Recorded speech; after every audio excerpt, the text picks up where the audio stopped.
వాలంటీర్లకి 10,000 ఇచ్చి మేము కొనసాగిస్తామని ఎన్నికల టైంలో అన్నారు కదా.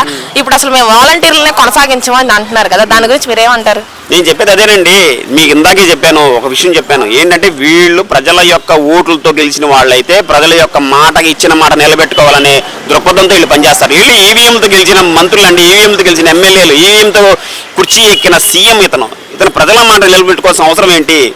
ఓడి దాటేదాకా ఓడమల్లయ్య, ఓడి దాటకి బోడిమల్లయ్య అన్నట్టు చంద్రబాబు నాయుడు వాలంటీర్లు ఏంటి, ఒక ప్రభుత్వ ఉద్యోగస్తులు ఏంటి, ప్రజలేంటి, రైతులేంటి, విద్యార్థులేంటి, అరే అసలు మేము పుట్టిందే మీకోసం, మేము బతుకుతుందే మీకోసం, అసలు మా రాజకీయం అవసరం లేదు. ప్రజల యొక్క జీవన వ్యవస్థ రోజు రోజుకు దిగజారిపోతుంది. ఇతని యొక్క షేర్లేమో, చంద్రబాబు నాయుడు యొక్క షేర్లేమో రోజు రోజుకు ఆకాశాన్ని మిన్నట్టుతున్నాయి. ఇప్పుడు దగ్గర భారతదేశంలో అత్యంత ధనిక సీఎం ఎవరంటే చంద్రబాబు నాయుడు. అంటే ఎక్కడ నువ్వు ఎలాగా అంత పెద్ద ధనికుడు, ఒక 2 ఎకరాల పొలం గల నువ్వు ఆసామివి ఈరోజు భారతదేశంలో అత్యున్నత డబ్బున్న సంపదను సృష్టించే సీఎం ఎవరు?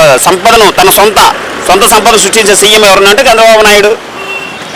ఇంకా వీళ్ళు ఎలా చేస్తారండి? వీళ్ళు ఎందుకు నిజంగా నెత్తినోరు కొట్టుకున్నారు? అలో లక్ష్మణ, ఎందుకురా బాబు ఇలాంటి వాళ్ళని మేము ఎందుకున్నాము? అదే జగన్మోహన్ రెడ్డి అయితే ఈ పాటికలో ఒక్కొక్కళ్ళ ఖాతాలో 50,000 60,000 పడిపోయాయి కదా.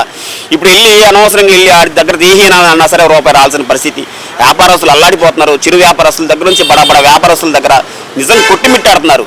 నిజంగా ఎన్నికలు ఎప్పుడు వస్తాయా, ఈ ప్రభుత్వాన్ని ఎప్పుడు దించుదామా, అసలు కిలోమీటర్ గొయ్యి తీసి ఆ గోతులు ఎప్పుడు పాతి పెడదామని చెప్పి ఎదురు చూస్తున్నారు.